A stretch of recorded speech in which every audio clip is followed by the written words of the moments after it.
हरि ओम तत्सत् श्रीमते रामचंद्राय नमः।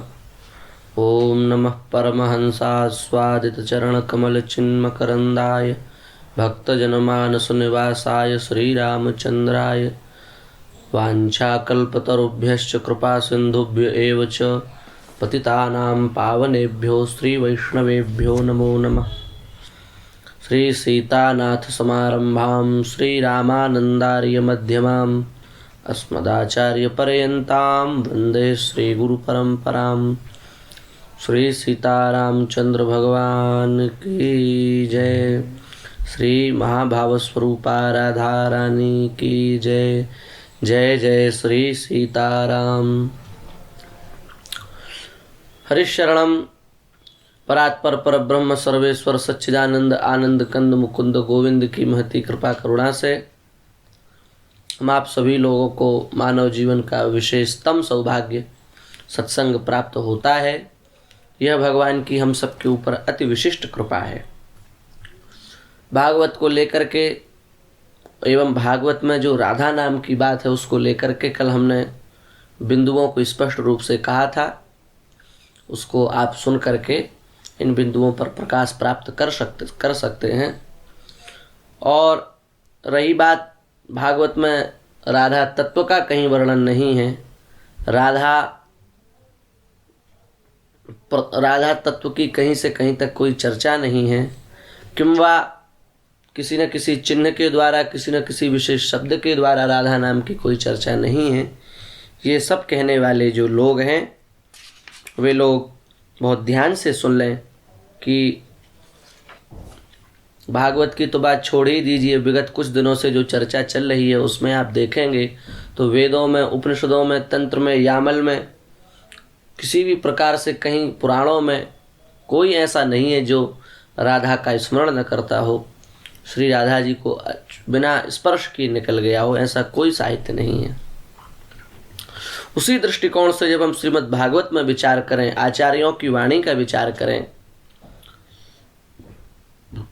तो श्रीमद् भागवत के मंगलाचरण से लेकर के श्रीमद् भागवत के द्वादश स्कंध तक अनेकों ऐसे प्रमाण मिल जाएंगे जिसमें राधा तत्व की स्पष्ट चर्चा है। अब रही बात राधा नाम की, तो सएव माराधित पाद तीर्थात अनया राधितो नूनम।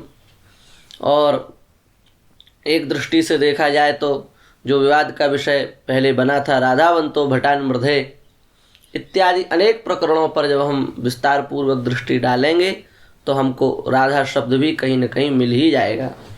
और राधा तत्व को अभिव्यक्त करने वाले यदि हम शब्दों की भागवत में दृष्टि डालेंगे तो आचार्यों की वाणी का आश्रय लें तब तो जन्माद्यस्य में ही राधा नाम है।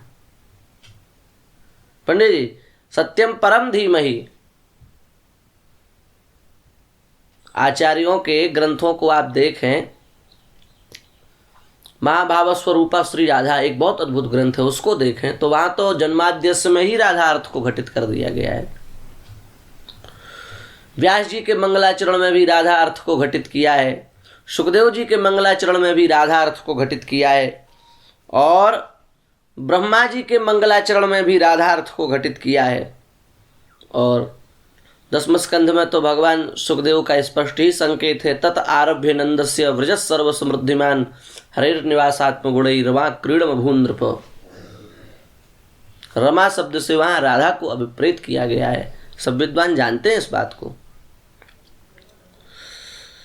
तो इस प्रकार से कहीं तो स्पष्ट ही रूप से और कहीं ना कहीं सांकेतिक रूप से, जैसे श्रीमद् भागवत के 10वें स्कंध के 29वें अध्याय के 39वें श्लोक में यहाँ पर श्री शब्द के द्वारा राधा तत्व को संबोधित किया गया है। यहाँ पर श्री शब्द के द्वारा राधा तत्व की इन्होंने चर्चा करने का प्रयास किया है। श्रेयत इंदिरा शश्वदत्री, कहीं इंदिरा शब्द के द्वारा राधा तत्व को स्पष्ट करने का प्रयास किया है, कहीं श्री शब्द के द्वारा स्पष्ट करने का प्रयास किया है, और कहीं रमा शब्द के द्वारा राधा तत्व की चर्चा की है।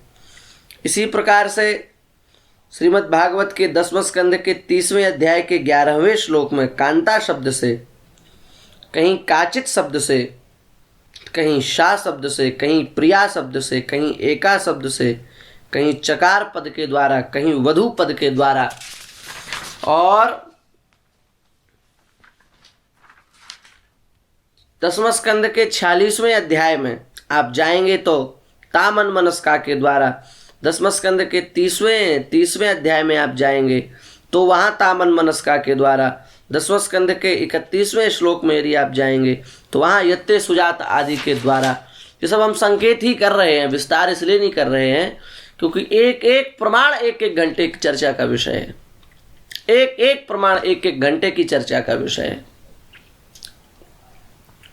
भगवान कभी ऐसा कहीं सुखद संयोग बनाएंगे तो विस्तार से चर्चा भी करेंगे, पर अन्य विषयों को भी उपस्थापित करना है। अनेक भाग इसके बन चुके हैं। इस दृष्टिकोण से हम केवल संकेत कर रहे हैं।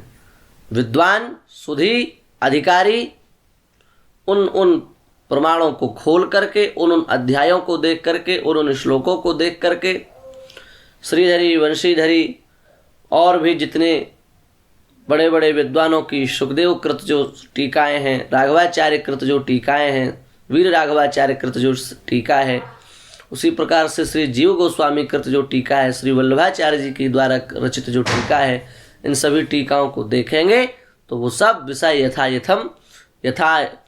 यथा प्रकार से साफ समाहित हो जाएगा। किसी में किसी प्रकार का कोई संदेह नहीं रह जाएगा। वस्तुतः शास्त्र में कहीं किसी प्रकार का कोई संदेह है ही नहीं। संदेह है हमारी बुद्धि मलिन है, यहाँ कमी है। बुद्धि मांद्य होने के कारण हमको अनेक प्रकार के संदेह हो जाते हैं। पर भगवत कृपा यदि हो जाए, संत कृपा, गुरु कृपा, हरि आश्रय हो, तो वो सब मांद्य समाप्त होता है और हमारी बुद्धि फिर जैसे काम करना चाहिए वैसे काम करती है और विषय को स्पष्ट कर पाती है। इसलिए हमने जो जो स्थान कहे प्रत्यक्ष रूप से अथवा सांकेतिक रूप से, उन स्थलों को देखने से स्पष्ट राधा नाम की प्रतीति होती है। और फिर हम हरि गुरु संतों के आश्रय से कह रहे हैं कि यदि कोई ऐसा समझता है कि भागवत में राधा नाम नहीं है, पुराणों में राधा नाम नहीं है, वेदों में राधा नाम नहीं है, शास्त्रों में राधा नाम नहीं है, उपनिषदों में राधा नाम नहीं है, तो उनको इन सब बिंदुओं पर विचार करना चाहिए, इन सब बिंदुओं को समझना चाहिए और शास्त्र की दृष्टि से अवलोकन करने पर पता चलता है कि ऐसा तो कोई स्थान ही नहीं है जहाँ राधा नाम न हो, राधा तत्व की चर्चा न हो, राधा विषयक चर्चा न हो।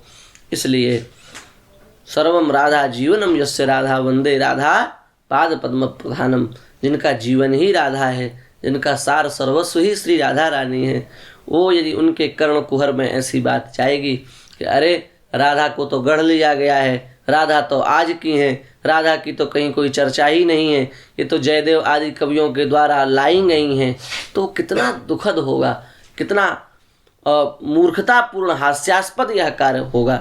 इसलिए इस दृष्टिकोण से इन सब प्रमाणों को हमने रखा। आप इन सबको ध्यान से सुने, समझें, इन पर विशेष समय दें, तब इन बातों का आपको भगवत कृपा से प्रकाश होगा। बस यही कह करके हम अपनी वाणी को विराम देते हैं। श्री सीतारामचंद्र भगवान की जय।